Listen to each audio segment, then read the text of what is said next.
നാടുകാണിച്ചുരവുമായി ബന്ധപ്പെട്ട് മെയ് 3-ാം തീയതി 2026 നടത്തിയ ക്ലീനിങ് ഡ്രൈവുമായി ബന്ധപ്പെട്ട് ധാരാളം അഭ്യൂഹങ്ങൾ എയറിൽ നിൽക്കുന്നുണ്ട് എനിക്കറിയാം. അതിൽ ഏറ്റവും പ്രധാനപ്പെട്ട ഒരാളുകൾ എന്ന് പറയുന്നത് വൈക്കടവ് ഗ്രാമപഞ്ചായത്താണ്.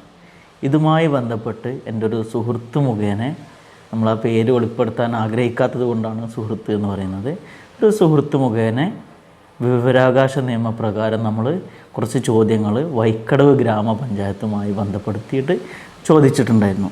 നമ്മൾ ചോദ്യങ്ങൾ കത്ത് മുഖാന്തരമാണ് അയച്ചിട്ടുണ്ടായിരുന്നത്. 05 മെയ് 2026 നമ്മൾ ആ ചോദ്യങ്ങൾ ചോദിച്ചിട്ടുണ്ടായിരുന്നത്. ആ ചോദ്യങ്ങളും അതിൻ്റെ ഉത്തരങ്ങളും ഓരോന്നും അക്കമിട്ട് നിങ്ങളുടെ മുൻപിൽ നമ്മൾ നിരത്താണ് ആദ്യം ചെയ്യുന്നത്. VM സാദിഖലിയാണ്. ആർക്കെങ്കിലും എന്തെങ്കിലും ക്ലാരിഫിക്കേഷൻസോ ഡൗട്ടോ ഉണ്ടെങ്കിൽ നിങ്ങൾക്ക് കമൻ്റായിട്ട് ചോദിക്കാം, അല്ലെങ്കിൽ നേരിട്ടും നമ്മളോട് ചോദിക്കാൻ വേണ്ടി സാധിക്കും കേട്ടോ. കുറേ ചോദ്യം ഉണ്ട് കേട്ടോ, കുറച്ച് ക്ഷമിക്കട്ടോ. അത് ഒന്ന് മുഴുവനായിട്ട് കണ്ടാൽ നിങ്ങൾക്ക് ഉപകാരപ്പെടും. വിവരാവകാശ നിയമം എന്ന് പറയുന്നത് ചെറിയൊരു കാര്യമല്ല, ചെറിയ കുട്ടിക്കളിയല്ല എന്നുള്ളത്. ഓരോ ഇന്ത്യൻ പൗരനും അത്രയധികം അവകാശമുണ്ട് നമ്മുടെ രാജ്യത്തിൽ എന്നുള്ളത് ഉറപ്പുവരുത്തുന്ന വെളിവാക്കുന്നതാണ് 2005 വന്ന വിവരാവകാശ നിയമം. ഇതുമായി ബന്ധപ്പെട്ട് നിങ്ങൾക്ക് സർക്കാർ വകുപ്പുകളിൽ എന്തെങ്കിലും രേഖ ആവശ്യമുണ്ട് എന്നുള്ളത് ഉണ്ടെങ്കിൽ നിങ്ങൾക്ക് 10 രൂപയുടെ ഒരു സ്റ്റാമ്പ് കൊടുത്ത് സ്റ്റാമ്പിൽ ചോദ്യങ്ങൾ കൃത്യമായിട്ട് എഴുതിയിട്ട് ചോദിക്കാവുന്നതാണ്. ഇപ്പോൾ ഓൺലൈനിലും അതിനുള്ള സംവിധാനങ്ങളും സൗകര്യങ്ങളൊക്കെ ഉണ്ട്. ഇത് നിങ്ങൾ ഉപയോഗപ്പെടുത്തണം എന്നുള്ളതാണ് എനിക്ക് പറയാനുള്ളത്. അപ്പോൾ ആദ്യത്തെ ചോദ്യം എന്ന് പറയുന്നത് 3/5/2026 നടന്ന നാടുകാണിച്ചുരം മാസ് ക്ലീനിങ് പരിപാടിയുടെ ഔദ്യോഗിക ഓർഡിനൻസ് ആയി രേഖപ്പെടുത്തിയിരുന്നത് ആരാണ് എന്നുള്ളതാണ് ആദ്യത്തെ നമ്മുടെ ചോദ്യം എന്നുള്ളത്. അതിൻ്റെ ഉത്തരമായിട്ട് നമുക്ക് നൽകിയിട്ടുള്ളത് ഔദ്യോഗിക ഓർഡിനൻസറെ ചുമതലപ്പെടുത്തിയതായി പ്രത്യേകം രേഖപ്പെടുത്തിയിട്ടില്ല എന്നുള്ളതാണ് അതിൻ്റെ ഉത്തരമുള്ളത്. ഓരോ ചോദ്യവും അതിൻ്റെ ഉത്തരവും നമ്മൾ കേൾക്കുന്ന സമയത്ത് തന്നെ നമുക്ക് കൃത്യമായിട്ട് ബോധ്യപ്പെടും ഇതിൻ്റെ പിന്നിൽ എന്തെല്ലാം കാര്യങ്ങളാണ് നടന്നിട്ടുള്ളത്, എത്ര രേഖകളുണ്ട് എന്നുള്ള കാര്യങ്ങളൊക്കെ. രണ്ടാമത്തെ ചോദ്യം നമ്മൾ ചോദിച്ചിട്ടുണ്ടായിരുന്നത് ഈ പരിപാടി സംഘടിപ്പിച്ച വ്യക്തി, സംഘടനയുടെ പേര്, വിലാസം, ബന്ധപ്പെടാനുള്ള വിവരങ്ങൾ നൽകുക എന്നുള്ളതായിരുന്നു. അതിൻ്റെ ഉത്തരമായിട്ട് നമുക്ക് നൽകിയിട്ടുള്ളത് വൈക്കടവ് ഗ്രാമപഞ്ചായത്ത്, വൈക്കടവ് PO, മലപ്പുറം ജില്ല എന്നുള്ളതാണ് അതിൻ്റെ ഉത്തരമായിട്ട് നമുക്ക് നൽകിയിട്ടുള്ളത്. മൂന്നാമത്തെ ചോദ്യം വരുന്നത് ഈ പരിപാടിക്ക് വൈക്കടവ് ഗ്രാമപഞ്ചായത്ത് ഔദ്യോഗികമായി അനുമതി നൽകിയിട്ടുണ്ടോ എന്നുള്ളതാണ് മൂന്നാമത്തെ ചോദ്യമുള്ളത്. അതിൻ്റെ ഉത്തരം പഞ്ചായത്ത് നേരിട്ട് നടത്തിയ പരിപാടി ആയതിനാൽ മറ്റ് അനുമതികളൊന്നും നൽകിയിട്ടില്ല എന്നുള്ളതാണ് അതിൻ്റെ ഉത്തരമുള്ളത്. നാലാമത്തെ ചോദ്യം വരുന്നത് ഉണ്ടെങ്കിൽ അപേക്ഷ നൽകിയ വ്യക്തി, സംഘടനയുടെ പേര്, എന്ത്, അപേക്ഷയുടെ പകർപ്പ് നൽകുക എന്നുള്ളത് നമ്മൾ ചോദിച്ചിട്ടുണ്ടായിരുന്നു. അതിൻ്റെ ഉത്തരമായിട്ടുള്ളത് ബാധകമല്ല എന്നുള്ളതാണ്. ഇത് പഞ്ചായത്ത് നേരിട്ട് നടത്തിയ പരിപാടിയാണല്ലോ, അതുകൊണ്ടായിരിക്കും ബാധകമല്ല എന്നുള്ള ഉത്തരം നമുക്ക് കിട്ടിയിട്ടുള്ളത്. അഞ്ചാമത്തെ ചോദ്യം വരുന്നത് പഞ്ചായത്ത് ഈ പരിപാടി സ്വയം സംഘടിപ്പിച്ചതാണോ അല്ലെങ്കിൽ മറ്റാരുടെയോ പരിപാടിയിൽ പങ്കാളികളായതാണോ എന്നുള്ള ചോദ്യം നമ്മൾ ചോദിച്ചിട്ടുണ്ടായിരുന്നു. അതിൻ്റെ ഉത്തരം വന്നിട്ടുള്ളത് അതെ, കോമട്ടിട്ട് അല്ല എന്നുള്ളതാണ്. അതിൻ്റെ ബ്രാക്കറ്റിൽ കൊടുത്തിട്ടുണ്ട് മറ്റ് സംഘടനകളും വിവിധ വകുപ്പുകളും വ്യക്തികളുമെല്ലാം പരിപാടിയിൽ സഹകരിക്കുകയാണ് ഉണ്ടായത് എന്നുള്ളതാണ് അതിൻ്റെ ഉത്തരം നൽകിയിട്ടുള്ളത്. ആറാമത്തെ ചോദ്യം ചോദിച്ചിട്ടുള്ളത് ഈ പരിപാടിയുമായി ബന്ധപ്പെട്ട പഞ്ചായത്ത് മിനിറ്റ്സ്, പ്രമേയം, ഔദ്യോഗിക അറിയിപ്പ്, ഫയൽ, നോട്ടിംഗ് കോപ്പി എന്നിവ നൽകുക എന്നുള്ളതാണ് നമ്മൾ അടുത്ത ചോദ്യമായിട്ട് ചോദിച്ചിട്ടുണ്ടായിരുന്നത്. ആറാമത്തെ ചോദ്യത്തിൻ്റെ ഉത്തരമായിട്ട് നമുക്ക് നൽകിയിട്ടുള്ളത് പഞ്ചായത്ത് തീരുമാനിച്ചതിൻ്റെ പകർപ്പ് 1A4 സൈസ് പേപ്പറിൽ ഉൾപ്പെടുത്തിയിട്ടുള്ളതാണ്. പേജ് 1 3 രൂപ അടവാക്കി പകർപ്പ് കൈപ്പറ്റാവുന്നതാണ് എന്നുള്ളത് കൊടുത്തിട്ടുണ്ട്. ഏത് അക്കൗണ്ടിലേക്കാണ് പണം ഇടേണ്ടതെന്നോ എങ്ങനെയാണ് അത് കിട്ടേണ്ടതെന്നോ എന്നുള്ള കാര്യങ്ങളൊന്നും വ്യക്തമായിട്ട് അവിടെ കൊടുത്തിട്ടില്ല. അത് നമ്മൾ അതിൻ്റെ പകർപ്പ് വാങ്ങിക്കാനുള്ള പരിപാടികൾ ചെയ്യുന്നുണ്ട് കേട്ടോ. പിന്നെ അടുത്ത ചോദ്യം ചോദിച്ചിട്ടുണ്ടായിരുന്നത് പരിപാടിയുടെ എക്സിക്യൂഷൻ സംബന്ധിച്ച നോഡൽ ഓഫീസർ ചുമതലപ്പെടുത്തിയ ഉദ്യോഗസ്ഥൻ ആരായിരുന്നു എന്നുള്ളതാണ് നമ്മൾ 7ാമത്തെ ചോദ്യമായിട്ട് ചോദിച്ചിട്ടുണ്ടായിരുന്നത്. ഇവിടെ നിന്ന് ഓരോ ചോദ്യങ്ങൾക്ക് ഉത്തരവും വൈരുദ്ധ്യമായിട്ടാണ് നമുക്ക് കാണാൻ കഴിഞ്ഞിട്ടുള്ളത്. നോഡൽ ഓഫീസറെ ചുമതലപ്പെടുത്തി കോമണ്ടിട്ട് പ്രസ്തുത വിവരം പ്രത്യേകമായി രേഖപ്പെടുത്തി സൂക്ഷിച്ചിട്ടില്ല എന്നുള്ളതാണ്. ഇതിൽ നിന്ന് തന്നെ മനസ്സിലാക്കാം ഇത് വൈക്കടവ് പഞ്ചായത്ത് നടത്തിയ പ്രോഗ്രാം അല്ല എന്നുള്ള കാര്യം നമുക്ക് വ്യക്തമാവുന്നുണ്ട്. 8ാമത്തെ ചോദ്യം നമ്മൾ ചോദിച്ചിട്ടുണ്ടായിരുന്നത് പരിപാടിയുമായി ബന്ധപ്പെട്ട് മറ്റു വകുപ്പുകൾക്ക് അയച്ച കത്തുകൾ, ഇമെയിലുകൾ, നിർദ്ദേശങ്ങൾ എന്നിവയുടെ പകർപ്പ് നൽകുക എന്നുള്ളതാണ്. അതിൻ്റെ ഉത്തരം നേരത്തെ പറഞ്ഞതുപോലെ തന്നെ പ്രസ്തുത വിവരങ്ങൾ 5 A4 പേജിൽ ഉൾപ്പെടുത്തിയിട്ടുള്ളതാണ് എന്നുള്ളതാണ്. A4 സൈസ് പേപ്പറിൽ ഉൾപ്പെടുത്തിയിട്ടുള്ളതാണ്. പേജ് 1 3 രൂപ നിരക്കിൽ 15 രൂപ അടവാക്കി പകർപ്പ് കൈപ്പറ്റേണ്ടതാണ് എന്നുള്ളതാണ് അടുത്ത ഉത്തരമായിട്ട് നമുക്ക് നൽകിയിട്ടുണ്ടായിരുന്നത്. 9ാമത്തെ ചോദ്യം വരുന്നത് പരിപാടിയിൽ പങ്കെടുത്ത സർക്കാർ വകുപ്പുകൾ ഏതെല്ലാമാണ് എന്നുള്ളത് നമ്മൾ ചോദിച്ചിട്ടുണ്ടായിരുന്നു. അതിൻ്റെയും ഉത്തരം നിങ്ങൾ ആലോചിച്ച് നോക്കുക. വ്യത്യസ്തമായിട്ട് നമുക്കൊരു ബന്ധമില്ലാത്ത രൂപത്തിലാണ് അതിൻ്റെ ഉത്തരങ്ങൾ കിട്ടിയിട്ടുണ്ടായിരുന്നത്. പ്രസ്തുത വിവരം പ്രത്യേകമായി രേഖപ്പെടുത്തി സൂക്ഷിച്ചിട്ടില്ല എന്നുള്ളത് പ്രത്യേകമായിട്ട് എഴുതിയിട്ടുണ്ട്. അപ്പം പഞ്ചായത്ത് ഇതിൻ്റെ ഒരു രേഖയും അവരുടെ കൈകളിലില്ല. ഏതെല്ലാം ഡിപ്പാർട്ട്മെൻറ്റുകൾ പങ്കെടുത്തു എന്നുള്ളത് പോലും അവർക്ക് അറിയില്ല എന്നുള്ളതാണ് അതിൻ്റെ വാസ്തവമായിട്ടുള്ള കാര്യമുള്ളത്. 10ാമത്തെ ചോദ്യം വരുന്നത് വനം വകുപ്പ്, ആരോഗ്യ വകുപ്പ്, PWD, police, fire and rescue service തുടങ്ങിയ വകുപ്പുകൾ പങ്കെടുത്തിട്ടുണ്ടെങ്കിൽ അതിൻ്റെ രേഖയുടെ പകർപ്പ് നൽകുക എന്നുള്ളത് നമ്മൾ പറഞ്ഞിട്ടുണ്ടായിരുന്നു. അതിൻ്റെ ഉത്തരം വരുന്നത് പ്രസ്തുത വിവരം പ്രത്യേകമായി രേഖപ്പെടുത്തി സൂക്ഷിച്ചിട്ടില്ല എന്നുള്ളതാണ്. അതിൻ്റെ അർത്ഥം ഈ വകുപ്പുകളെയൊന്നും ഇവർ വിവരം അറിയിച്ചിട്ടില്ല എന്നുള്ളത് തന്നെയാണ്. അല്ലെങ്കിൽ അവർ വന്നത് അവർക്കറിയില്ല എന്നുള്ളത് തന്നെയാണ് അതിൻ്റെ ഉത്തരമായിട്ട് നമുക്ക് മനസ്സിലായിട്ടുള്ള കാര്യം എന്ന് പറയുന്നത്. 11ാമത്തെ ചോദ്യം ഓരോ വകുപ്പും നിർവഹിച്ച ചുമതലകളുടെ വിശദാംശങ്ങൾ നൽകുക എന്നുള്ളതാണ് നമ്മളതിൻ്റെ 11ാമത്തെ ചോദ്യമായിട്ട് നമ്മൾ ചോദിച്ചിട്ടുണ്ടായിരുന്നത്. പ്രസ്തുത വിവരം പ്രത്യേകമായി രേഖപ്പെടുത്തി സൂക്ഷിച്ചിട്ടില്ല എന്നുള്ളതാണ് 11ാമത്തെ ചോദ്യത്തിൻ്റെ ഉത്തരമായിട്ട് ഉള്ളത്. 12ാമത്തെ ചോദ്യം വരുന്നത് കേരള വനം വകുപ്പിൽ നിന്ന് ആവശ്യമായ അനുമതി എടുത്തിട്ടുണ്ടോ എന്നുള്ളതാണ് ചോദ്യം. അതിൻ്റെ ഉത്തരം ഉണ്ട് എന്നുള്ളതാണ് അതിൻ്റെ ഉത്തരം നൽകിയിട്ടുള്ളത്. 13ാമത്തെ ചോദ്യം ഉണ്ടെങ്കിൽ അനുമതിയെടുത്ത വ്യക്തി സംഘടനയുടെ പേര് നൽകുക എന്നുള്ളതാണ്. ഇപ്പോൾ 13ാമത്തിൻ്റെ ഉത്തരമായിട്ട് വന്നിട്ടുള്ളത് വൈക്കടവ് ഗ്രാമപഞ്ചായത്ത് പ്രസിഡൻറ്റ്, സെക്രട്ടറി എന്നുള്ളതാണ് അതിൻ്റെ ഉത്തരമായിട്ട് വന്നിട്ടുള്ളത്. ഇതിൻ്റെ എല്ലാം വിവരാവകാശം കൊടുത്ത് വേറെയും ഡാറ്റാസ് നമ്മുടെ അടുത്തുണ്ട്. വരും ദിവസങ്ങളിൽ നമ്മളതെല്ലാം നിങ്ങളുമായിട്ട് പങ്കുവെക്കുന്നതായിരിക്കും. 14ാമത്തെ ചോദ്യം വരുന്നത് forest permission copy, file number ഉൾപ്പെടെ നൽകുക എന്നുള്ളതാണ്.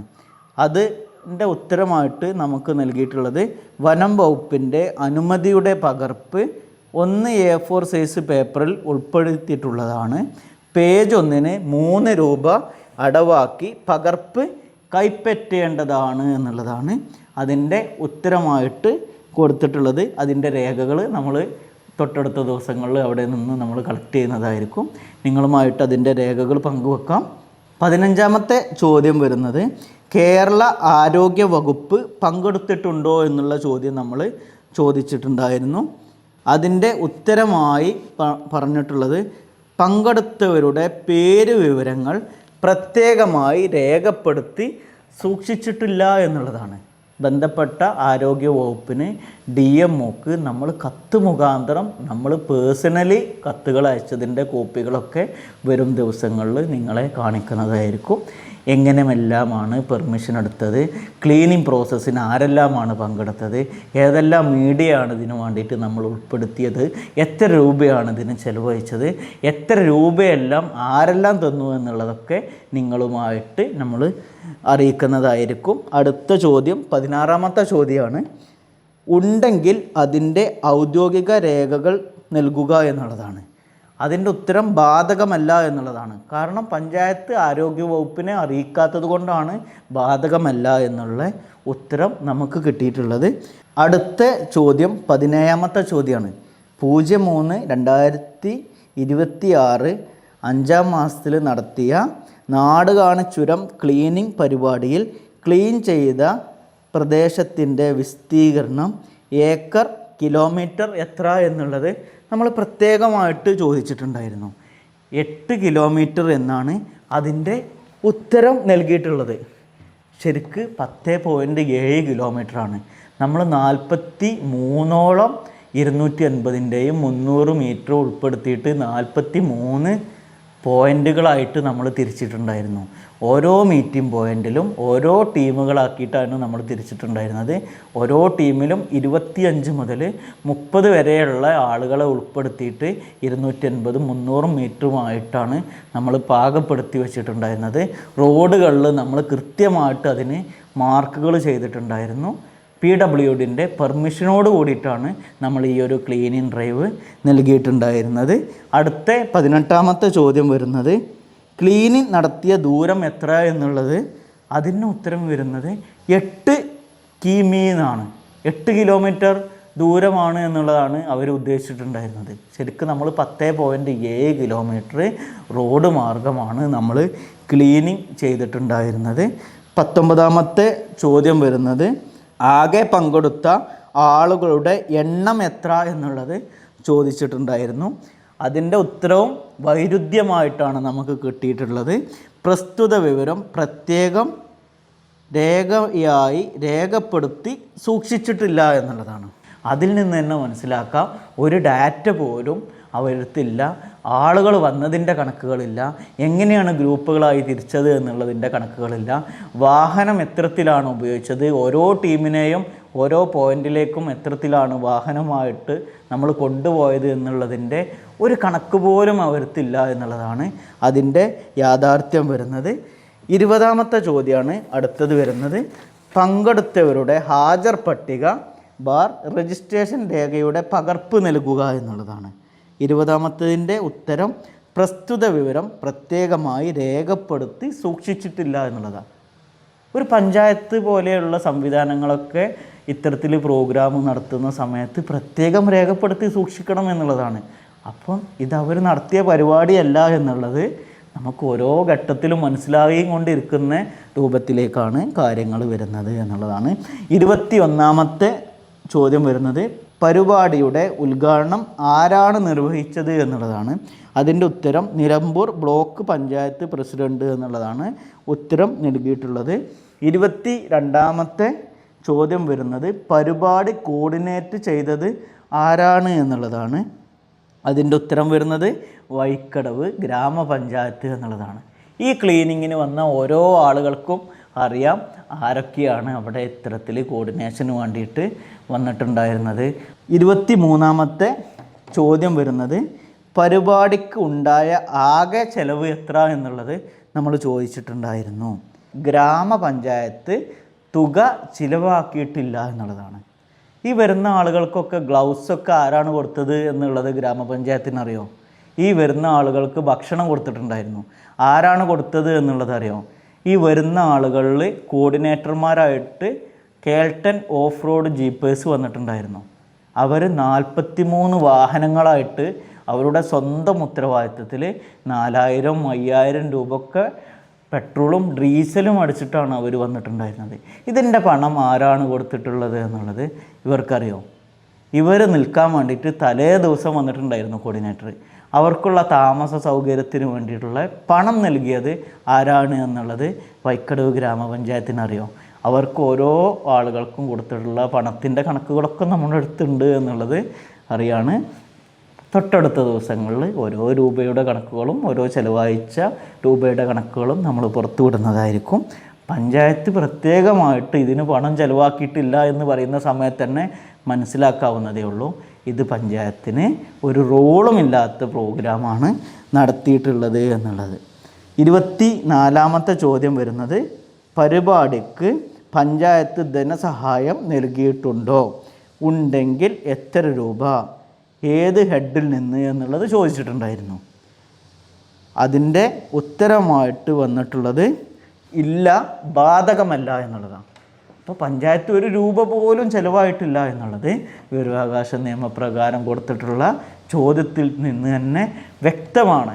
അവർക്കൊരു രൂപ പോലും ചിലവ് ഈ ഒരു ക്ലീനിങ് ഡ്രൈവിന് വേണ്ടിയിട്ട് വന്നിട്ടില്ല എന്നുള്ളതാണ്.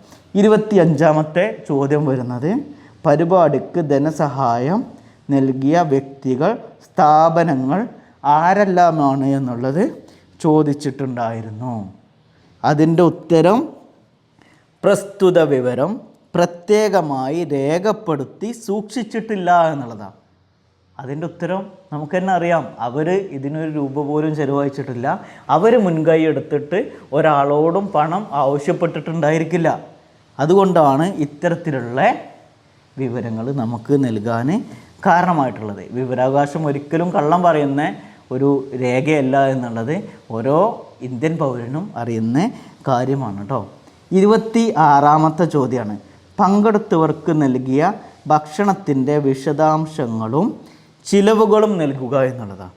പ്രസ്തുത വിവരം പ്രത്യേകമായി രേഖപ്പെടുത്തി സൂക്ഷിച്ചിട്ടില്ല എന്നുള്ളതാണ് അതിൻ്റെ ഉത്തരമായിട്ട് നമുക്ക് നൽകുന്നത്. അന്ന് വന്ന ആളുകൾക്ക് കൊടുത്ത ഭക്ഷണത്തിൻ്റെ ഒരു കണക്ക് പോലും അവർക്കില്ല. എന്താണ് ഭക്ഷണം കൊടുത്തത് എന്ന് ചിലപ്പോൾ അവർക്ക് അറിയുന്നുണ്ടായിരിക്കും. ഇപ്പോൾ പ്രോഗ്രാം കഴിഞ്ഞിട്ട് ഏകദേശം 3 മാസമായില്ലേ. അവർ അന്ന് കഴിച്ച കപ്പയുടെയും ചമ്മന്തിയുടെയും ഒന്നും കണക്കുകൾ നമ്മൾ പറയുന്നില്ല. അവരൊക്കെ ഭക്ഷണം കഴിക്കട്ടെ. ഭക്ഷണം കഴിക്കുന്ന സമയത്ത് എല്ലാ ആളുകളും ആ ചെമ്പിൻ്റെ ചുറ്റുമായിട്ട് പണിയെടുക്കാത്ത ആളുകളൊക്കെ വന്നിട്ടുണ്ടായിരുന്നു എന്നുള്ളത് നമുക്കറിയാം. അതിൻ്റെയൊക്കെ ചിത്രങ്ങളും ഫോട്ടോസൊക്കെ നമ്മുടെ അടുത്തുണ്ട്. നമ്മൾ അത്തരം വിഷയങ്ങളിലേക്ക് നമ്മൾ പോകുന്നില്ല, ഭക്ഷണത്തിൻ്റെ കാര്യമല്ലേ. ഇനി 27ാമത്തെ കാര്യമാണ്, താമസ സൗകര്യം ഒരുക്കിയിരുന്നോ? ഉണ്ടെങ്കിൽ ചിലവ് എത്ര എന്നുള്ളത് ചോദിച്ചിട്ടുണ്ട്. 27ാമത്തെ ചോദ്യമാണ് കേട്ടോ. അതിൻ്റെ ഉത്തരം എന്താണെന്നറിയോ? താമസം അവർ ഏർപ്പെടുത്തിയിട്ടില്ല, ഇല്ല, ബാധകമല്ല എന്നുള്ളതാണ്. ഇതിൻ്റെ കോർഡിനേറ്റേഴ്സായിട്ട് ഏകദേശം 43 പേരുകൾ തലേ ദിവസം വന്നിട്ടുണ്ടായിരുന്നു. അവർക്കുള്ള താമസ സൗകര്യം അവിടെ ഒരു ഹോം സ്റ്റേയിൽ നമ്മൾ തന്നെയാണ് ഒരുക്കിയിട്ടുണ്ടായിരുന്നത്. അതിന് നമ്മുടെ കൂടെ ഉണ്ടായിരുന്നത് വൈക്കടവ് ഗ്രാമപഞ്ചായത്ത് മെമ്പറായിട്ടുള്ള ഗോപിയേട്ടനാണ്. ഗോപിയേട്ടന് അതിന് നമ്മളെ സഹായിച്ചിട്ടൊക്കെ ഉണ്ടായിട്ടുണ്ടായിരുന്നു. ആ റൂം കാണിച്ചു തരാനും ആ ഹോം സ്റ്റേ കാണിച്ചു തരാനും നമ്മുടെ കൂടെ അവരുണ്ടായിരുന്നു. വെള്ളക്കെട്ട എന്ന് പറയുന്ന സ്ഥലത്തെ മെമ്പറാണ് ഗോപിയേട്ടൻ കേട്ടോ. 28ാമത്തെ ചോദ്യമാണുള്ളത്, പങ്കെടുത്തവരുടെ ഗതാഗത സൗകര്യം ആരാണ് ഒരുക്കിയത് എന്നുള്ളത് ചോദിച്ചിട്ടുണ്ടായിരുന്നു. വ്യക്തികൾ നേരിട്ട് എന്നുള്ളതാണ് അതിൻ്റെ ഉത്തരമായിട്ട് അവർ നൽകിയിട്ടുണ്ടായിരുന്നത്. കേൾട്ടൺ ഓഫ് റോഡിനെ കുറിച്ചിട്ട് ഒരു മനുഷ്യൻ പോലും മറക്കില്ല എന്നുള്ളതാണ്. ക്ലീനിങ് ഡ്രൈവിന് വന്ന 1500 ആളുകൾക്കും കൃത്യമായിട്ട് കേൾട്ടൺ ഓഫ് റോഡിൻ്റെ സഹായം കിട്ടിയിട്ടുണ്ടായിരുന്നു. അവരാണ് ഓരോ പോയിന്റിലേക്കും അവരുടെ സ്വന്തം തുക ചെലവഴിച്ചിട്ടാണ് ഓരോ പോയിന്റിലേക്കും ആളുകളെ കൊണ്ടുവിടാൻ വേണ്ടിയിട്ട് സഹായിച്ചിട്ടുണ്ടായിരുന്നത്. അപ്പോൾ നമുക്ക് മനസ്സിലാക്കാൻ പറ്റുന്നുണ്ട് അവർ ഈ കാര്യങ്ങളൊന്നും അറിഞ്ഞിട്ടില്ല എന്നുള്ളതാണ്. അല്ലെങ്കിൽ അവർ ഹൈഡ് ചെയ്ത് വെച്ചതായിരിക്കും. കാരണം വേറൊരാളിത് ക്രെഡിറ്റ് കൊണ്ടുപോയാൽ അവർക്ക് മോശമല്ലേ എന്ന് വിചാരിച്ചിട്ടായിരിക്കും കേട്ടോ അങ്ങനെ ചെയ്തിട്ടുണ്ടായിരിക്കുക. വ്യക്തികൾ നേരിട്ട് എന്ന് പറഞ്ഞിട്ടാണ് അവർ ഉത്തരം നൽകിയിട്ടുണ്ടായിരുന്നത്. 43 വാഹനങ്ങൾ കേൾട്ടൺ ഓഫ് റോഡിൻ്റെ സജീവമായിട്ട് ഈ ഒരു ക്യാമ്പയിനിങ്ങിന് വേണ്ടിയിട്ട് നമ്മുടെ കൂടെ ഉണ്ടായിട്ടുണ്ടായിരുന്നു. 29ാമത്തെ ചോദ്യം, ശേഖരിച്ച മാലിന്യത്തിൻ്റെ ആകെ അളവ് ടണ്ണിൽ കിലോഗ്രാമിൽ എത്ര എന്നുള്ള ചോദ്യം നമ്മൾ ചോദിച്ചിട്ടുണ്ടായിരുന്നു. അതിൻ്റെ ഉത്തരം നൽകിയിട്ടുള്ളത് എന്താണെന്നറിയോ നിങ്ങൾക്ക്? പഞ്ചായത്തിൻ്റെ ഉത്തരവാദിത്തമാണല്ലോ മാലിന്യ സംസ്കരണം എന്ന് പറയുന്നത്. ഇപ്പോഴും അവർക്ക് അതിൻ്റെ വിവരങ്ങളില്ല എന്നുള്ളത് ആണ് അതിൻ്റെ ഉത്തരങ്ങൾ വ്യക്തമാക്കുന്നത്. പ്രസ്തുത വിവരം പ്രത്യേകമായിട്ട് രേഖപ്പെടുത്തി സൂക്ഷിച്ചിട്ടില്ല എന്നുള്ളതാണ്. നമ്മുടെ അടുത്ത് കൃത്യമായിട്ട് ഡാറ്റ ഉണ്ട്. 5570 കിലോഗ്രാം മാലിന്യമാണ് നമ്മൾ അവിടെ നിന്ന് കളക്ട് ചെയ്തിട്ടുണ്ടായിരുന്നത്. അതിൽ വ്യത്യസ്തമായ 15 ഇനം മാലിന്യങ്ങൾ ഉണ്ടായിരുന്നു എന്നുള്ളതാണ് ഈ രേഖകൾ നമ്മൾ വ്യക്തമാക്കുന്നത്. ബന്ധപ്പെട്ട മിനിസ്റ്റർ തലത്തിലുള്ള ആളുകൾക്ക് ഇതിൻ്റെ വിവരങ്ങൾ നമ്മൾ കൈമാറിയിട്ടുണ്ട്. ഫോറസ്റ്റ് മിനിസ്റ്ററിൽ കൊടുത്തിട്ടുണ്ട്, തദ്ദേശ സ്വയംഭരണ വകുപ്പ് മന്ത്രിക്ക് ഈ വിവരങ്ങൾ കൊടുത്തിട്ടുണ്ട്, പരിസ്ഥിതി മന്ത്രിക്ക് ഈ വിവരങ്ങൾ നമ്മൾ സെക്രട്ടേറിയറ്റിൽ പോയിട്ട് കൊടുത്തിട്ടുണ്ട്. അതിൻ്റെ പുറമെ കേരള നിയമസഭയുടെ സ്പീക്കറായിട്ടുള്ള സ്പീക്കറിനും ഈ വിവരങ്ങൾ നമ്മൾ പ്രൊജക്റ്റായിട്ട് രേഖപ്പെടുത്തി കൊടുത്തിട്ടുണ്ട് എന്നുള്ള കാര്യം നിങ്ങളെ ഈ ഒരു അവസരത്തിൽ നമ്മൾ അറിയിക്കുകയാണ് കേട്ടോ. അതിൻ്റെ പുറമെ നിലമ്പൂർ MLA ആയിട്ടുള്ള ആര്യാടൻ ഷൗക്കത്ത് സാറിനും ഈ വിവരങ്ങൾ പ്രൊജക്റ്റായിട്ട് കൊടുത്തിട്ടുണ്ട്. ആര്യാടൻ ഷൗക്കത്ത് സാർ നമ്മളോടൊരു വാക്ക് പറഞ്ഞിട്ടുണ്ടായിരുന്നു, ഇതിൻ്റെ വിവരങ്ങളെല്ലാം ഉൾപ്പെടുത്തി നിയമസഭയിൽ ഒരു സബ്മിഷനായിട്ട് ഇത് അവതരിപ്പിക്കാമെന്നുള്ള വാക്ക് നമുക്ക് നൽകിയിട്ടുണ്ടായിരുന്നു. ആ വാക്ക് പാലിക്കും എന്നുള്ളത് തന്നെയാണ് നമ്മൾ വിചാരിക്കുന്നത്. അടുത്ത 30ാമത്തെ ചോദ്യത്തിലേക്കാണ് നമ്മൾ പോകുന്നത്. ശേഖരിച്ച മാലിന്യത്തിൻ്റെ തരം പ്ലാസ്റ്റിക്, ഗ്ലാസ്, ഫുഡ് വേസ്റ്റ് മുതലായവ ഏതെല്ലാം എന്നുള്ളത് ചോദിച്ചിട്ടുണ്ടായിരുന്നു. അപ്പോൾ അവരൊരു കമ്മട്ട കണക്കാണ് നൽകിയിട്ടുള്ളത്. എന്തായാലും മാലിന്യത്തിൽ പല മാലിന്യങ്ങൾ ഉണ്ടാവുമല്ലോ. അതിൽ glass, plastic, sanitary waste, food waste, തുണി മാലിന്യങ്ങൾ, പേപ്പർ മാലിന്യങ്ങൾ എന്ന് പറഞ്ഞ് ഒരു അവിടെയും ഇവിടെയും തൊടാതെ ഒരു പേരുകൾ മാത്രമാണ് എഴുതിയിട്ടുള്ളത്. ഓരോന്നും എത്ര കിലോഗ്രാമാണ് എന്നുള്ള കണക്കുകൾ അവരുടെ കയ്യിലില്ല. നമ്മുടെ അടുത്ത് അതിൻ്റെ കണക്കുകളുണ്ട്. അതിൻ്റെ കാരണം നമ്മളാണ് ക്ലീനിങ് ഡ്രൈവ് ചെയ്തതും അവിടെയുള്ള മാലിന്യ സംസ്കരണം ചെയ്യാനുള്ള പരിപാടികൾ നമ്മൾ രേഖപ്പെടുത്തിയിട്ടുള്ളതും. 31ാമത്തെ ചോദ്യമാണ് കേട്ടോ. ശേഖരിച്ച മാലിന്യം പിന്നീട് എന്ത് ചെയ്തു എന്ന് വിശദീകരിക്കുക എന്നുള്ളത് ചോദിച്ചിട്ടുണ്ട്. അതിലവർ നൽകിയിട്ടുള്ള ഉത്തരം clean hope waste management, Eliminair waste management technology, Haritha Karmasena എന്നീ സ്ഥാപനങ്ങൾ കൊണ്ടുപോവുകയാണ് ചെയ്തത് എന്നുള്ളതാണ്. അവിടെയുള്ള മുഴുവൻ മാലിന്യവും കളക്ട് ചെയ്തത് ക്ലീൻ ഹോപ്സ് വേസ്റ്റ് മാനേജ്മെൻറ്റ് ടീമാണ് കൊണ്ടുപോയിരുന്നത്. അവർ 2 വാഹനങ്ങൾ നിർത്തിയിട്ടുണ്ടായിരുന്നു. അതിലൊരു വലിയ ലോറി ഉണ്ടായിരുന്നു, ഒരു പിക്കപ്പും ഉണ്ടായിരുന്നു. അതിൽ നിറഞ്ഞ് വീണ്ടും നമുക്ക് വാഹനങ്ങൾ ആവശ്യം വന്ന സമയത്ത് നമ്മളവിടെയുള്ള പഞ്ചായത്ത് പ്രസിഡൻറ്റിനെ വിളിച്ചു. നമുക്കൊരു വാഹനം വിട്ടുതരാൻ പറ്റുമോ എന്നുള്ളത് പ്രസിഡൻറ്റിനോട് ചോദിച്ച സമയത്ത് അതിൻ്റെ അടിസ്ഥാനത്തിൽ ഹരിത കർമ്മസേനയുടെ വാഹനം നമുക്ക് വിട്ടു നൽകിയിട്ടുണ്ടായിരുന്നു. ഹരിത കർമ്മസേനയുടെ വാഹനത്തിൽ നമ്മൾ മാലിന്യം കളക്ട് ചെയ്തിട്ടുണ്ടായിരുന്നു. പിന്നീടാണ് മനസ്സിലാവുന്നത് ഈ ഹരിത കർമ്മസേനക്ക് നമ്മൾ പ്രതിഫലമായിട്ട് 2000 രൂപ നമ്മൾ വാടക ഇനത്തിൽ നമ്മുടെ പോക്കറ്റിൽ നിന്ന് കൊടുത്തിട്ടുണ്ട്. നിങ്ങൾക്കറിയോ, അവർ ഫ്രീ ആയിട്ട് നൽകേണ്ട കാര്യങ്ങൾ ഈ ഹരിത കർമ്മസേനക്ക് 2000 രൂപ അക്കൗണ്ട് ത്രൂ ആണ് അതിൻ്റെ ഡ്രൈവർക്ക് നമ്മൾ പണമായിട്ട് കൊടുത്തിട്ടുള്ളത് എന്നുള്ളത് ഈ ഒരു അവസരത്തിൽ അറിയിക്കുകയാണ്. 32ാമത്തെ ചോദ്യം. പൊതുമരാമത്ത് വകുപ്പ് കേരള PWDയുടെ പങ്ക് എന്തായിരുന്നു എന്നുള്ളതാണ്. അതിൻ്റെ ഉത്തരം പ്രസ്തുത വിവരം പ്രത്യേകമായി രേഖപ്പെടുത്തി സൂക്ഷിച്ചിട്ടില്ല എന്നുള്ളതാണ്.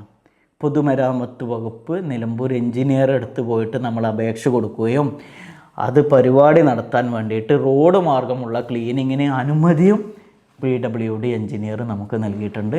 അതിൻ്റെ പുറമെ അദ്ദേഹത്തിൻ്റെ ഒരു വീഡിയോ ബൈറ്റും കൂടെ നമുക്ക് നൽകിയിട്ടുണ്ടായിരുന്നു. നിങ്ങളൊക്കെ അത് കണ്ടിട്ടുണ്ടാവും എന്ന് തന്നെയാണ് ഞാൻ വിചാരിക്കുന്നത്. ഇതിൻ്റെ ഒന്നും വിവരങ്ങൾ പഞ്ചായത്തിലില്ല എന്നുള്ളതാണ് അതിൻ്റെ യാഥാർത്ഥ്യം. 33ാമത്തെ ചോദ്യം വരുന്നത് പരിപാടിയുടെ പ്രചരണ സാമഗ്രികൾ, പോസ്റ്റർ, പത്രക്കുറിപ്പ് ആരുടെ പേരിൽ പുറത്തിറക്കിയതാണ്, അതിൻ്റെ പകർപ്പ് നൽകുക എന്നുള്ളതാണ്. അതിൻ്റെ ഉത്തരമായിട്ട് നൽകിയിട്ടുള്ളത് പോസ്റ്റർ പഞ്ചായത്തിൽ നിന്ന് നൽകി.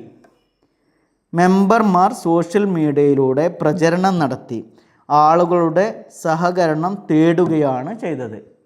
ഈ മെമ്പർമാരുടെ എല്ലാവരുടെയും വീഡിയോ ബൈറ്റ് ഈ ഒരു പ്രോഗ്രാമിലേക്ക് വരാമെന്ന് പറഞ്ഞ് വീഡിയോ കളക്ട് ചെയ്തത് ഞാൻ എൻ്റെ സ്വന്തം ഉത്തരവാദിത്തത്തിൽ എൻ്റെ പേജിലാണ് ഞാനത് പോസ്റ്റ് ചെയ്തിട്ടുണ്ടായിരുന്നത്.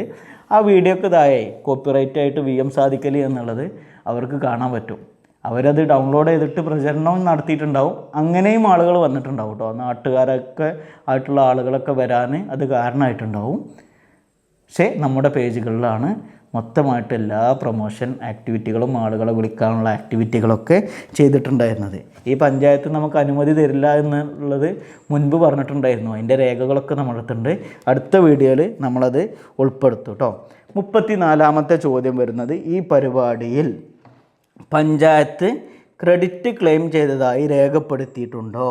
ഉണ്ടെങ്കിൽ അതിൻ്റെ പകർപ്പ് നൽകുക എന്നുള്ളതാണ്. ഇല്ല, ബാധകമല്ല എന്നുള്ളതാണ് അതിൻ്റെ ഉത്തരം നൽകിയിട്ടുള്ളത്. ക്ലീൻ ആൻഡ് ഡ്രൈവുമായി ബന്ധപ്പെട്ട് ഈ പ്രോഗ്രാം നടക്കുന്നതിൻ്റെ മുൻപത്തെ ദിവസം, അത് കഴിഞ്ഞിട്ടുള്ള ദിവസം, അന്നേ ദിവസവും പത്രക്കുറിപ്പ് പഞ്ചായത്ത് ഇറക്കിയിട്ടുണ്ടായിരുന്നു. പത്രത്തിൽ അത് വാർത്ത നമ്മളൊക്കെ കണ്ടിട്ടുള്ളതൊക്കെയാണ്. 35ാമത്തെ ചോദ്യം വരുന്നത്, നാടുകാണിച്ചുരം ക്ലീൻ ഡ്രൈവിന് ശേഷം വൈക്കടവ് ഗ്രാമപഞ്ചായത്ത് അല്ലെങ്കിൽ ബന്ധപ്പെട്ട മറ്റു സർക്കാർ വകുപ്പുകൾ ഭാവിയിൽ എന്തെല്ലാം സ്ഥിരമായ നടപടികളാണ് സ്വീകരിക്കാൻ തീരുമാനിച്ചിട്ടുള്ളത് എന്നുള്ളത് ചോദിച്ചിട്ടുണ്ടായിരുന്നു. ഇതൊരു ക്ലീനിങ് നടത്തി പോവുക എന്നുള്ളതല്ല നമ്മുടെ ഉദ്ദേശം എന്നുള്ളത് നേരത്തെ നമ്മൾ പറഞ്ഞിട്ടുണ്ടായിരുന്നു. അപ്പോൾ അതിൻ്റെ ഉത്തരം എന്താ നൽകിയിട്ടുള്ളത് അറിയോ? പ്രസ്തുത വിവരം രേഖപ്പെടുത്തി സൂക്ഷിച്ചിട്ടില്ല എന്നുള്ളതാണ് അത് നൽകിയിട്ടുള്ള വിവരം എന്ന് പറയുന്നത്. അപ്പം അവരിതിന് ഒരു മുൻകൈയും എടുക്കുന്നില്ല. പ്ലാസ്റ്റിക് ചെക്ക് പോസ്റ്റ് ചെയ്യാൻ വേണ്ടിയിട്ടും അവിടെ ചെക്കിങ് സംവിധാനം വരാൻ വേണ്ടിയിട്ടും ഒന്നും അവരെന്ത് ചെയ്തില്ല, ഒരു മുൻകൈയും എടുത്തിട്ടില്ല എന്നുള്ളതാണ് അതിൽ ഏറ്റവും പ്രധാനപ്പെട്ട കാര്യമായിട്ട് ഉള്ളത്. 36ാമത്തെ ചോദ്യം വരുന്നത്, നാടുകാണിച്ചുരം പ്രദേശത്ത് സ്ഥിരമായി പ്ലാസ്റ്റിക് ചെക്ക് പോസ്റ്റ് സംവിധാനം കൊണ്ടുവരാൻ പഞ്ചായത്ത് സർക്കാർ ഉദ്ദേശിക്കുന്നുണ്ടോ എന്നുള്ളത് ചോദിച്ചിട്ടുണ്ട് നമ്മൾ. അതിൻ്റെ ഉത്തരം വന്നിട്ടുള്ളത്, താങ്കളുടെ വിവരം വിവരാവകാശ നിയമം 2005 ചട്ടം Fൽ പറയുന്ന വിവരം എന്ന നിർവചനത്തിൽ വരുന്നില്ല എന്നുള്ളതാണ്. എന്തുകൊണ്ടാണ് ഇത്തരത്തിലൊരു ഉത്തരം നൽകിയിട്ടുള്ളത് എന്നുള്ളത് എനിക്ക് മനസ്സിലാവുന്നില്ല. 37ാമത്തെ ചോദ്യം, ഉണ്ടെങ്കിൽ അതുമായി ബന്ധപ്പെട്ട നിർദ്ദേശം, പദ്ധതി, ഫയൽ, നോട്ടറിംഗ്, മിനിറ്റ്സ് കോപ്പി നൽകുക എന്നുള്ളതാണ്. ബാധകമല്ല എന്നുള്ളതാണ് അതിൻ്റെ ഉത്തരം നൽകിയിട്ടുള്ളത്. അപ്പോൾ അവരെന്ത് ചെയ്തിട്ടില്ല, ഇങ്ങനെ ചെക്കിങ് നടത്താനുള്ള സംവിധാനമൊന്നും ഇതുവരെ കൈക്കൊണ്ടിട്ടുണ്ടായിരിക്കില്ല. അതുകൊണ്ടായിരിക്കും അത്തരത്തിലുള്ള ഉത്തരം നൽകിയിട്ടുള്ളത്. 28ാമത്തെ ചോദ്യം വരുന്നത്, നാടുകാണിച്ചുരം വഴി യാത്ര ചെയ്യുന്ന വാഹനങ്ങളിൽ ഗ്രീൻ ടാക്സ്, ഇക്കോ ഫീസ്, മാലിന്യ സംസ്കരണ ഫീസ് ഏർപ്പെടുത്താൻ നിർദ്ദേശമുണ്ടോ എന്നുള്ളത് നമ്മൾ ചോദിച്ചിട്ടുണ്ടായിരുന്നു. അതിൻ്റെ ഉത്തരമായിട്ട് നൽകിയിട്ടുള്ളത്, അത്തരം നിർദ്ദേശങ്ങളോ തീരുമാനങ്ങളോ സംബന്ധിച്ച രേഖകൾ ലഭ്യമല്ല എന്നുള്ളതാണ്. അപ്പോൾ അതിന് തീരുമാനം എടുത്തിട്ടില്ല എന്നുള്ളത് തന്നെയാണ് അതിൻ്റെ ഉത്തരമായിട്ട് നമുക്ക് കാണാൻ കഴിയുന്നത്. ഉണ്ടെങ്കിൽ അതുമായി ബന്ധപ്പെട്ട രേഖകൾ നൽകുക എന്നുള്ളത് 39ാമത്തെ ചോദ്യമായിട്ട് നമ്മൾ ചോദിച്ചിട്ടുണ്ടായിരുന്നു. അതിൻ്റെ ഉത്തരം ബാധകമല്ല എന്നുള്ളതാണ് അതിൻ്റെ ഉത്തരമായിട്ട് നമുക്ക് നൽകിയിട്ടുള്ളത്. 40ാമത്തെ ചോദ്യം വരുന്നത്, നാടുകാണിച്ചുരത്തിൽ സ്ഥിരമായി നിരീക്ഷണ സംവിധാനം, മോണിറ്ററിംഗ് സിസ്റ്റം ഏർപ്പെടുത്താൻ ഉദ്ദേശിക്കുന്നുണ്ടോ എന്നുള്ളത് ചോദിച്ചിട്ടുണ്ടായിരുന്നു. അത്തരം നിർദ്ദേശങ്ങളോ തീരുമാനങ്ങളോ സംബന്ധിച്ച രേഖകൾ ലഭ്യമല്ല എന്നുള്ളതാണ്. അത്തരം തീരുമാനങ്ങളൊന്നും കൈക്കൊള്ളാത്തത് കൊണ്ടാണ് ഈ രേഖകളൊന്നും ലഭ്യമാവാത്തത്. അപ്പോൾ അവർ ഇതിനൊന്നും തീരുമാനിച്ചിട്ടില്ല എന്നുള്ളത് കൊണ്ടാണ് അത്തരത്തിൽ വരുന്നത്. 41ാമത്തെ ചോദ്യം വരുന്നത്, CCTV ക്യാമറ, ഡ്രോൺ നിരീക്ഷണം, check in squad, volunteer monitoring system എന്നിവ ഏർപ്പെടുത്തിയിട്ടുള്ളതിലുള്ള രേഖകളുണ്ടോ എന്നുള്ളത് ചോദിച്ചിട്ടുണ്ടായിരുന്നു. അത്തരം നിർദ്ദേശങ്ങളോ തീരുമാനങ്ങളോ സംബന്ധിച്ച രേഖകൾ ലഭ്യമല്ല എന്നുള്ളതാണ് വീണ്ടും അതിൻ്റെ ഉത്തരം. ഇതുവരെ ഇങ്ങനെ കോപ്പി പേസ്റ്റ് അടിച്ചിട്ടേ ചെയ്തിട്ടുള്ളതായിരിക്കും. എന്നാൽ അധികം ടൈപ്പ് ചെയ്യേണ്ട ആവശ്യമൊന്നും വരില്ലല്ലോ. അതുകൊണ്ടായിരിക്കും അത്തരത്തിൽ കൊടുത്തിട്ടുണ്ടായിരുന്നത്. 42ാമത്തെ ചോദ്യം വരുന്നത്, നാടുകാണിച്ചുരത്തിൽ കൃത്യമായി മാലിന്യ സംസ്കരണ സംവിധാനം നിലവിലുണ്ടോ എന്നുള്ളത് ചോദിച്ചിട്ടുണ്ടായിരുന്നു. വനം വകുപ്പിൻ്റെ കീഴിലുള്ള തൊഴിലാളികളെ ക്ലീനിങ്ങിനായി നിയമിച്ചിട്ടുള്ളതാണ് എന്നുള്ള ഉത്തരമാണ് നൽകിയിട്ടുള്ളത്. ഒത്തിരി സന്തോഷമുണ്ട് നമുക്ക് അത് കേൾക്കുന്ന സമയത്ത്. നമ്മുടെ ക്ലീനിങ് ഡ്രൈവുമായി ബന്ധപ്പെട്ട് അത്തരം ഒരു സംവിധാനം വനം വകുപ്പ് മുൻകൈ എടുത്തിട്ട് ഉണ്ടല്ലോ, അത് വലിയൊരു ആശ്വാസമാണ്. ആളുകൾ മാലിന്യം വലിച്ചെറിയുന്ന സമയത്ത് നമ്മളെ കുടിവെള്ളത്തിലേക്കാണ് ഇത് പോകുന്നത് എന്നുള്ളത് തിരിച്ചറിയുന്ന ഒരു ഡിപ്പാർട്ട്മെൻറ്റായിട്ട് വനം വകുപ്പ് മാറിയിട്ടുണ്ടല്ലോ എന്നുള്ളതിൽ സന്തോഷമുണ്ട്. വനം വകുപ്പ് അത്തരത്തിൽ സ്റ്റാഫിനെ വെച്ചതിൽ വലിയ നന്മയായിട്ട് നമ്മൾ കാണുന്നുണ്ട് ഈ ഒരു വിഷയത്തിന്. ഈ ഒരു അവസരത്തിൽ ഇത്തരത്തിൽ സ്റ്റാഫിനെ നിയമിച്ചതിന് നമ്മൾ അഭിനന്ദിക്കും കൂടെ ചെയ്യുകയാണ് വനം വകുപ്പിനെ. 43ാമത്തെ ചോദ്യം, ഉണ്ടെങ്കിൽ നിലവിലുള്ള മാലിന്യ സംസ്കരണ പദ്ധതി, ശുചിത്വ പദ്ധതി, മാലിന്യ ശേഖരണ ഷെഡ്യൂൾ എന്നിവയുടെ പകർപ്പ് നൽകുക എന്നുള്ളത് ചോദിച്ചിട്ടുണ്ട്. ഗ്രാമപഞ്ചായത്ത് തലത്തിൽ ആയതിനുള്ള സംവിധാനം ഏർപ്പെടുത്തിയിട്ടില്ലാത്തതിനാൽ ആയത് സംബന്ധിച്ച രേഖകൾ ലഭ്യമല്ല എന്നുള്ളതാണ്. ഗ്രാമപഞ്ചായത്ത് ഇതിനു വേണ്ടിയിട്ടൊന്നും ചെയ്യുന്നില്ല എന്നുള്ളത് അവരുടെ ഉത്തരത്തിൽ നിന്ന് തന്നെ വ്യക്തമാണ് എന്നുള്ളതാണ് നമുക്ക് മനസ്സിലാവുന്നത്. 44ാമത്തെ ചോദ്യം വരുന്നത്, ഉണ്ടെങ്കിൽ നിലവിലുള്ള മാലിന്യ സംസ്കരണ പദ്ധതി, ശുചിത്വ പദ്ധതി, മാലിന്യ രേഖകൾ, ഷെഡ്യൂൾ എന്നിവയുടെ പകർപ്പ് നൽകുക എന്നുള്ളതാണ്. അതിൻ്റെ ഉത്തരമായിട്ട് നമുക്ക് നൽകിയിട്ടുള്ളത്, ഗ്രാമപഞ്ചായത്ത് തലത്തിൽ ആയതിനുള്ള സംവിധാനം ഏർപ്പെടുത്തിയിട്ടില്ലാത്തതിനാൽ ആയത് സംബന്ധിച്ച രേഖകൾ ലഭ്യമല്ല എന്നുള്ളതാണ് അതിൻ്റെയും ഉത്തരമായിട്ട് നമുക്ക് നൽകിയിട്ടുള്ളത്. 44ാമത്തെ ചോദ്യം വരുന്നത്, ഇല്ലെങ്കിൽ നിലവിൽ മാലിന്യ സംസ്കരണ സംവിധാനം ഇല്ലാത്തതിൻ്റെ കാരണം എന്താണ് എന്നുള്ളത് നമ്മൾ ചോദിച്ചിട്ടുണ്ടായിരുന്നു. അതിൻ്റെ ഉത്തരം അവർ വ്യക്തമായിട്ട് തലയൂരുകയാണ് ചെയ്തിട്ടുള്ളത്. താങ്കൾ ആവശ്യപ്പെട്ട വിവരം വിവരാവകാശ നിയമം 2005 ചട്ടം Fൽ പറയുന്ന വിവരം എന്ന നിർവചനത്തിൽ വരുന്നില്ല എന്നുള്ളതാണ് അതിൻ്റെ ഉത്തരമായിട്ട് നമുക്ക് നൽകിയിട്ടുള്ളത്. 45ാമത്തെ ചോദ്യം വരുന്നത്, നാടുകാണിച്ചുരം ശുചീകരണത്തിനായി സ്ഥിരമായി ജീവനക്കാർ, ശുചിത്വ തൊഴിലാളികൾ, വാച്ചർമാർ, ശുചീകരണ തൊഴിലാളികൾ നിയമിക്കാൻ തീരുമാനിച്ചിട്ടുണ്ടോ എന്നുള്ളത് ചോദിച്ചിട്ടുണ്ട്. സ്ഥിരമായിട്ട് അവിടെ ശുചീകരണ തൊഴിലാളികളെ നിയമിച്ചിട്ടുണ്ടോ എന്ന് ചോദിക്കുന്ന സമയത്ത് ഇല്ല എന്നുള്ളതാണ് അതിൻ്റെ ഉത്തരം നമുക്ക് നൽകിയിട്ടുള്ളത്. സ്ഥിരമായിട്ടൊരു സംവിധാനം ഏർപ്പെടുത്തിയാൽ മാത്രമേ ഇതിനൊക്കെ ഒരു പരിഹാരം ഉണ്ടാവുള്ളൂ കേട്ടോ. അതുകൊണ്ടാണ് നമ്മൾ ഇത്തരത്തിലുള്ള ചോദ്യങ്ങൾ ചോദിച്ചിട്ടുണ്ടായിരുന്നത്. ഇല്ല എന്നുള്ള ഉത്തരം നമ്മളെ വേദനിപ്പിക്കുന്ന ഉത്തരങ്ങളാണ്. 46ാമത്തെ ചോദ്യം വരുന്നത്, ഉണ്ടെങ്കിൽ എത്ര പേരെ നിയമിക്കാൻ ഉദ്ദേശിക്കുന്നു, ഏത് വകുപ്പിൻ്റെ കീഴിലാണ് എന്നുള്ളത് ചോദിച്ചപ്പം ബാധകമല്ല എന്നുള്ളതാണ്. കാരണം അവർ തീരുമാനിച്ചില്ലല്ലോ, അതുകൊണ്ടായിരിക്കും ബാധകമല്ലാത്തത്. 47ാമത്തെ ചോദ്യം വരുന്നത്, നിയമവുമായി ബന്ധപ്പെട്ട അനുമതി, ഉത്തരവ്, നിർദ്ദേശം, ടെൻഡർ, നിയമന വിശദാംശങ്ങൾ നൽകുക എന്നുള്ളതാണ്. അതിൻ്റെയും ഉത്തരം ബാധകമല്ല എന്നുള്ളതാണ് നൽകിയിട്ടുള്ളത്. 48ാമത്തെ ചോദ്യം വരുന്നത്, സ്ഥിരം ക്ലീനിങ് സ്റ്റാഫ് നിലവിൽ ഇല്ലെങ്കിൽ അതിൻ്റെ കാരണം എന്താണ് എന്നുള്ളത് നമ്മൾ ചോദിച്ചിട്ടുണ്ട്. അതിൻ്റെ ഉത്തരം, താങ്കൾ ആവശ്യപ്പെട്ട വിവരം വിവരാവകാശ നിയമം 2005 ചട്ടം Fൽ പറയുന്ന വിവരം എന്ന നിർവചനത്തിൽ വരുന്നില്ല എന്നുള്ളതാണ് നൽകിയിട്ടുള്ളത്. നമ്മളങ്ങനെ ചോദിക്കാൻ പാടില്ലായിരുന്നു എന്ന് തോന്നിപ്പോയി എനിക്ക്. 49ാമത്തെ ചോദ്യം വരുന്നത്, നാടുകാണിച്ചുരം മാലിന്യമുക്തമാക്കാൻ ദീർഘകാല പ്രവർത്തന പദ്ധതി തയ്യാറാക്കിയിട്ടുണ്ടോ എന്നുള്ളത് ചോദിച്ചിട്ടുണ്ട്. ഈ ഒരു നിമിഷം വരെ അവർ ആ പദ്ധതി തയ്യാറാക്കിയിട്ടില്ല എന്നുള്ളതാണ് അതിൻ്റെ ഉത്തരമുള്ളത്. ഇല്ല എന്നുള്ള മറുപടിയാണ് നമുക്ക് ലഭിച്ചിട്ടുള്ളത്. 50ാമത്തെ ചോദ്യം, ഉണ്ടെങ്കിൽ അതിൻ്റെ പകർപ്പ് നൽകുക എന്നുള്ളതാണ്. ഇല്ലാത്തത് കൊണ്ട് ബാധകമല്ല എന്നുള്ള ഉത്തരമാണ് നമുക്ക് നൽകിയിട്ടുണ്ടായിരുന്നത്. 51ാമത്തെ ചോദ്യം വരുന്നത്, നാടുകാണിച്ചുരത്തിൽ മാലിന്യം തള്ളുന്നവർക്കെതിരെ പിഴ, കേസ്, എൻഫോഴ്സ്മെൻറ്റ് നടപടികൾ സ്വീകരിച്ചിട്ടുണ്ടോ എന്നുള്ളതാണ്. അതിൻ്റെ ഉത്തരം നൽകിയിട്ടുള്ളത് ഉണ്ട് എന്നുള്ളതാണ്.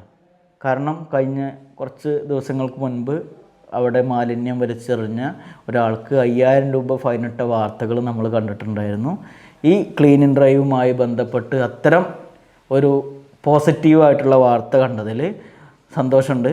ഇങ്ങനെ മാലിന്യം അലസമായിട്ട് വലിച്ചെറിയുന്ന സംവിധാനം ഇല്ലാതിരിക്കാൻ ഇത്തരം ഫൈൻ നടപടികൾ സഹായിക്കും. അതിന് നിങ്ങളെ അഭിനന്ദിക്കും കൂടെ ഈ അവസരത്തിൽ ചെയ്യാണ്. 42ാമത്തെ ചോദ്യം വരുന്നത്, ഉണ്ടെങ്കിൽ ഇതുവരെ എടുത്ത നടപടിയുടെ കണക്ക് നൽകുക എന്നുള്ളതാണ്. അതിൻ്റെ ഉത്തരം, മാലിന്യം നിക്ഷേപിച്ചതിനെതിരെ പിഴ ചുമത്തി തുക ഈടാക്കിയിട്ടുള്ളതാണ് എന്നുള്ളതാണ്. അവർ കണക്ക് നമുക്ക് നൽകിയിട്ടില്ല. എത്ര എണ്ണം പിടിച്ചു എന്നുള്ളത്. ഒരെണ്ണമായിരിക്കും പിടിച്ചിട്ടുണ്ടായിരിക്കുക. ആ വാർത്ത നമ്മൾ കണ്ടിട്ടുണ്ടായിരുന്നല്ലോ. അവർ കൃത്യമായിട്ട് അതിന് ഉത്തരം നൽകിയിട്ടില്ല. 53-ാമത്തെ ചോദ്യം വരുന്നത്, ഓരോ ചോദ്യത്തിനും ചോദ്യക്രമത്തിൽ പ്രത്യേകമായി മറുപടി നൽകണം എന്നുള്ളത് നമ്മൾ പറഞ്ഞിട്ടുണ്ടായിരുന്നു. അതിന് പ്രത്യേകമായിട്ട് തന്നെയാണ് നമുക്ക് മറുപടി നൽകിയിട്ടുണ്ടായിരുന്നത്. അതിന് ഉത്തരമായിട്ട് നമുക്ക് നൽകിയിട്ടുള്ളത് വിവരാവകാശ നിയമം 2005 ചട്ടം F-ൽ പറയുന്ന വിവരം എന്ന് നിർവചനത്തിൽ വരുന്നില്ല എന്നുള്ളതാണ് അതിൻ്റെ ഉത്തരമായിട്ട് നമുക്ക് നൽകിയിട്ടുണ്ടായിരുന്നത്. നമ്മൾ 54-ാമത്തെ ചോദ്യത്തിലേക്ക് പോവുകയാണ്. മുകളിൽ നൽകിയ എല്ലാ ചോദ്യങ്ങൾക്കും ചോദ്യ നമ്പർ അനുസരിച്ച് പ്രത്യേക മറുപടി നൽകണമെന്നുള്ളത്. നമുക്ക് പ്രത്യേകം അതുമായി ബന്ധപ്പെട്ടിട്ട് മറുപടി നൽകിയിട്ടുണ്ട്. പക്ഷെ അതിൻ്റെ ഉത്തരം ഇതിൽ കൊടുത്തിട്ടുള്ളത് വിവരാവകാശ നിയമം 2005 ചട്ടം F-ൽ പറയുന്ന വിവരം എന്ന നിർവചനത്തിൽ വരുന്നില്ല എന്നുള്ളതാണ്. അടുത്ത ചോദ്യത്തിനും ഉത്തരം വന്നിട്ടുള്ളത്. 55-ാമത്തെ ചോദ്യം വരുന്നത്, ഓരോ ചോദ്യത്തിനും 1, 2, 3, 4 എന്നിങ്ങനെ നമ്പർ ക്രമത്തിൽ വ്യക്തമായി മറുപടി നൽകണമെന്ന് പറഞ്ഞിട്ടുണ്ടായിരുന്നു. അതിനും നേരത്തെ പറഞ്ഞ പോലെ തന്നെയാണ് നമുക്ക് ഉത്തരം നൽകിയിട്ടുള്ളത്. പക്ഷെ അതിലും ഇത്തരത്തിലാണ് എഴുതിയിട്ടുള്ളത്. 56-ാമത്തെ ചോദ്യം വരുന്നത്, വിവരം ലഭ്യമല്ല, ബന്ധപ്പെട്ട വകുപ്പുകൾ അറിയില്ല തുടങ്ങിയിട്ടുള്ള പൊതുവായ മറുപടികൾ ഒഴിവാക്കി ലഭ്യമായ രേഖകൾ സഹിതം വ്യക്തമായ വിശദീകരണം നൽകണമെന്ന് നമ്മൾ പറഞ്ഞിട്ടുണ്ടായിരുന്നു. അതിലും നേരത്തെ നമ്മൾ പറഞ്ഞ പോലെ വിവരാവകാശ നിയമം 2005 ചട്ടം F-ൽ പറയുന്ന വിവരം എന്ന നിർവചനത്തിൽ വരുന്നില്ല എന്നുള്ളതാണ് അതിൻ്റെ ഉത്തരം നൽകിയിട്ടുള്ളത്. Copy paste അടിച്ചുക. 53 മുതൽ 56 വരെ കോപ്പി പേസ്റ്റ് ഇങ്ങനെ അടിച്ച് വിട്ടിട്ടുള്ളതാണ് ചെയ്തിട്ടുള്ളത്. ആവശ്യപ്പെട്ട രേഖകളുടെ സാക്ഷ്യപ്പെടുത്തിയത് പകർപ്പുകൾ നൽകണം എന്നുള്ളതാണ്. ലഭ്യമായ പകർപ്പുകൾക്ക് മുകളിൽ നിശ്ചയിച്ച് നൽകിയ പ്രകാരമുള്ള തുക അടവാക്കി പകർപ്പ് കൈപ്പറ്റേണ്ടതാണ് എന്നുള്ളതാണ്. അക്കൗണ്ട് നമ്പർ നമുക്ക് നൽകിയിട്ടില്ല. അത് നമ്മൾ അവരെ വിളിച്ചിട്ട് അക്കൗണ്ട് നമ്പർ ചോദിച്ചിട്ട് അവർക്ക് അക്കൗണ്ടിലേക്ക് ക്യാഷ് ഇട്ടതിന് ശേഷം ആ വിവരം നമുക്ക് കിട്ടും എന്ന് തന്നെയാണ് നമ്മൾ വിചാരിക്കുന്നത്. 58-ാമത്തെ ചോദ്യം വരുന്നത്, വിവരങ്ങൾ മറ്റേതെങ്കിലും വകുപ്പിനെ കൈമാറുകയാണെങ്കിൽ വിവരാവകാശ നിയമം 2005 സെക്ഷൻ 6(3) പ്രകാരം ബന്ധപ്പെട്ട വകുപ്പുകളിലേക്ക് അപേക്ഷകൾ കൈമാറി അതിൻ്റെ വിവരം അപേക്ഷകനെയും അറിയിക്കണം എന്നുള്ളത് നമ്മൾ കൃത്യമായിട്ട് കാര്യങ്ങൾ പറഞ്ഞിട്ടുണ്ട്. നമ്മൾ സ്കൂളിലൊക്കെ പോയോണ്ടുള്ളൊരു ഗുണമാണ് ഇത്തരം കാര്യങ്ങളൊക്കെ. നമ്മൾ പൊതുയിടത്തിലേക്കും മധ്യത്തിലേക്കൊക്കെ നമ്മൾ പോകുന്ന സമയത്ത് ഇത്തരം കാര്യങ്ങൾ വിവരാവകാശത്തിൽ ചോദിക്കണം നിങ്ങൾ കേട്ടോ. അല്ലെങ്കിൽ എന്ത് ചെയ്യുന്നറിയോ, അറിയില്ല, ഇവിടെ ഇല്ല, ബന്ധപ്പെട്ട വകുപ്പുകൾ ലഭ്യമല്ല എന്നുള്ള ഉത്തരങ്ങൾ കിട്ടും. അതിന് വേണ്ടിയിട്ടാണ് നമ്മൾ അത്തരത്തിൽ ചോദ്യങ്ങൾ ചോദിച്ചിട്ടുണ്ടായിരുന്നത്. 58-ാമത്തതിൻ്റെ ഉത്തരമായിട്ട് അപേക്ഷ 6(3) പ്രകാരം കൈമാറിയിട്ടില്ല എന്നുള്ളതാണ്. അവർ വേറെ വകുപ്പുകൾക്കൊന്നും കൊടുത്തിട്ടില്ല എന്നുള്ളത് അതിൽ വ്യക്തമാക്കിയിട്ടുണ്ട്. ഈ ഫോറസ്റ്റിൻ്റെ വിവരമൊക്കെ അവരോട് നേരിട്ട് ചോദിച്ചറിഞ്ഞതായിരിക്കും എന്നാണ് ഞാൻ മനസ്സിലാക്കുന്നത്. അത് പഞ്ചായത്ത് നിയമിച്ചല്ലോ ഇങ്ങനെ ക്ലീൻ ചെയ്യാൻ വേണ്ടിയിട്ട് താൽക്കാലികമായിട്ട് വാച്ചർമാരെ നിയമിച്ചത്. ഫോറസ്റ്റ് അല്ലേ വെച്ചത്, പഞ്ചായത്തല്ലല്ലോ. അപ്പോൾ അവരെങ്ങനെയാണ് ആ വിവരം കിട്ടിയത് എന്നുള്ളത് നമുക്ക് മനസ്സിലാവുന്നില്ല. 59-ാമത്തെ ചോദ്യം, ഈ വിവരാവകാശ അപേക്ഷ സമർപ്പിച്ച അപേക്ഷകൻ്റെ വ്യക്തിഗത വിവരങ്ങൾ, ഫോൺ നമ്പർ, വിലാസം എന്നിവ യാതൊരു സാഹചര്യത്തിലും അനാവശ്യമായി മൂന്നാം കക്ഷി വെളിവാക്കരുത് എന്നുള്ളത് 59-ാമത്തതിൽ നമ്മൾ ക്രോസ് ഇട്ടിട്ട് തന്നെ ഈ കാര്യങ്ങൾ പറഞ്ഞിട്ടുണ്ട്. നമ്മുടെ വിവരാവകാശം കൊടുത്ത ആളുകളുടെ ഡാറ്റകൾ പുറത്ത് വേറെ മൂന്നാം കക്ഷിക്ക് കൊടുക്കുമ്പോൾ നമുക്ക് നിയമപരമായിട്ട് ഈ കാര്യങ്ങളെ നേരിടാൻ പറ്റും. അവർക്കെതിരെ നമുക്ക് കേസ് വരെ കൊടുക്കാൻ പറ്റും. അവരുടെ ജോലിയെയും ബാധിക്കുന്ന വിഷയമായിരിക്കും എന്നുള്ളതാണ്. അതുകൊണ്ടാണ് ഞാനുപോലും ആരാണ് അപേക്ഷ കൊടുത്തത് എന്നുള്ളത് നിങ്ങളുടെ മുൻപിൽ വെളിവാക്കാത്തത്. പബ്ലിക് ഇൻഫർമേഷൻ ഓഫീസറുണ്ട്, അദ്ദേഹത്തിന് മാത്രമേ അറിയാൻ പാടുള്ളൂ. അവിടെയുള്ള പഞ്ചായത്ത് പ്രസിഡൻറ്റ്, മെമ്പർമാർ, മറ്റുള്ള ആളുകൾക്കൊന്നും ഇത് അറിയാൻ പാടില്ല. പബ്ലിക് ഇൻഫർമേഷൻ ഓഫീസറുണ്ട്. വിവരാവകാശ നിയമം നമ്മൾ കൊടുക്കുന്ന ആ ഓഫീസറിന് മാത്രമേ ആരാണ് അപേക്ഷ കൊടുത്തത് എന്നുള്ളത് അറിയാൻ പാടുള്ളൂ. എന്തിനാണത് RTI നൽകുന്നത് എന്ന് പോലും ചോദിക്കാൻ പാടില്ല എന്നുള്ളതാണ്. RTIൻ്റെ പൂർണ്ണരൂപം നിങ്ങൾക്ക് അറിയുന്നുണ്ടായിരിക്കും. റൈറ്റ് ടു ഇൻഫർമേഷൻ ആക്ട് എന്നുള്ളതാണ്.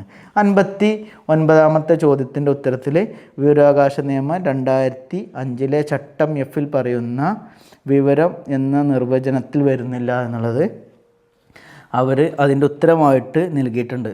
നേരത്തെ ആ കോപ്പി പേസ്റ്റ് എടുത്ത സാധനം ഇവിടെ കൊടുത്തിട്ടുണ്ട് തോന്നുന്നുണ്ട്. 60-ാമത്തെ ചോദ്യം വരുന്നത്, വിവരാവകാശ നിയമം 2005 പ്രകാരം അപേക്ഷ നടപടികൾക്ക് ആവശ്യമായ പരിധിക്കുള്ളിൽ മാത്രം അപേക്ഷകൻ്റെ വിവരങ്ങൾ നൽകുക എന്നുള്ളതാണ്. ഈ ഡാറ്റാസൊക്കെ എടുക്കാൻ വേണ്ടിയിട്ട് ചിലപ്പോൾ ആളെ പേര് കൊടുക്കേണ്ടി വരും. അത് നമ്മളോട് ചോദിക്കാതെ ചെയ്യാൻ പാടില്ല. ഈ പരിധിക്കുള്ളിൽ വെച്ചിട്ട് മാത്രം ഈ കാര്യങ്ങൾ കൊടുക്കുക എന്നുള്ളതാണ്. അതിൻ്റെ ഉത്തരം നേരത്തെ പറഞ്ഞ പോലെ കോപ്പി പേസ്റ്റ് അടിച്ച് നൽകുകയാണ് ചെയ്തിട്ടുള്ളത്. വിവരാവകാശ നിയമം 2005 ചട്ടം എഫിൽ പറയുന്ന വിവരം എന്ന നിർവചനത്തിൽ വരുന്നില്ല എന്നുള്ളതാണ് അതിൽ നൽകിയിട്ടുള്ളത്. അവസാനത്തെ ചോദ്യമാണ്, അപേക്ഷകൻ്റെ വിവരങ്ങൾ ബന്ധപ്പെട്ട അധികാരികൾക്കും നിയമപരമായ നടപടികൾക്കും പുറമെ മറ്റു വ്യക്തികൾ സംഘടനകൾക്ക് കൈമാറിയിട്ടുണ്ടെങ്കിൽ അതിൻ്റെ വിശദാംശങ്ങൾ രേഖാമൂലം അറിയിക്കണമെന്നുള്ള. ഈ വിവരാവകാശം കൊടുത്ത ആളെ പേരും മറ്റുള്ള ഡീറ്റെയിൽസൊക്കെ വേറെ ആർക്കെങ്കിലും കൈമാറിയിട്ടുണ്ടെങ്കിൽ നമുക്കതിൻ്റെ രേഖാപൂർവം അത് നൽകണം എന്നുള്ളതാണ്. അല്ലെങ്കിൽ നമ്മൾ കേസുമായിട്ട് മുന്നോട്ട് പോകും. അപേക്ഷകൻ്റെ വിവരങ്ങൾ കൈമാറിയിട്ടില്ല എന്നുള്ളതാണ് നമുക്ക് നൽകിയിട്ടുള്ള ഉത്തരം. ഇത് പഞ്ചായത്തിൻ്റെ എല്ലാ ചോദ്യങ്ങൾക്കുമുള്ള ഉത്തരങ്ങൾ നമുക്ക് നൽകിയിട്ടുണ്ട്, കിട്ടിയിട്ടുണ്ട്. നിങ്ങൾ ആലോചിക്കുക, പഞ്ചായത്ത് എന്ത് പണിയാണ് ഇതിനു വേണ്ടിയിട്ട് ചെയ്തിട്ടുള്ളത്? ആളുകളുടെ കാണിക്കാൻ വേണ്ടിയിട്ടുള്ള ഷോ ഓഫ് പരിപാടികൾ മാത്രമാണോ? ഈ ഒരു സമയത്ത് വൈക്കടവ് ഗ്രാമപഞ്ചായത്തിലെ വെള്ളക്കെട്ട വാർഡിലെ മെമ്പറായിട്ടുള്ള ഗോപിയേട്ടന് നമ്മുടെ കൂടെ തുടക്കം മുതൽ അവസരം വരെ ഉണ്ടായിട്ടുണ്ടായിരുന്നു. അദ്ദേഹത്തിനോട് നമ്മൾ ഈ ഒരു അവസരത്തിൽ നന്ദി പറയുക കൂടെ ചെയ്യുകയാണ്. അദ്ദേഹം നമ്മളെ ഓരോ കാര്യങ്ങളിലും നമ്മുടെ കൂടെ ഉണ്ടായിട്ടുണ്ടായിരുന്നു എന്നുള്ളത് ഈ ഒരു സമയത്ത് നമ്മൾ ഓർമ്മിപ്പിക്കുകയാണ്. ബാക്കിയുള്ള ആളുകളൊക്കെ ഷോ ഓഫ് മാത്രമായിരുന്നു എന്നുള്ളത് ഞാൻ പറയുന്നില്ല, നിങ്ങളൊന്ന് ആലോചിച്ച് നോക്കി. അപ്പോൾ ശരി, താങ്ക് യു സോ മച്ച്.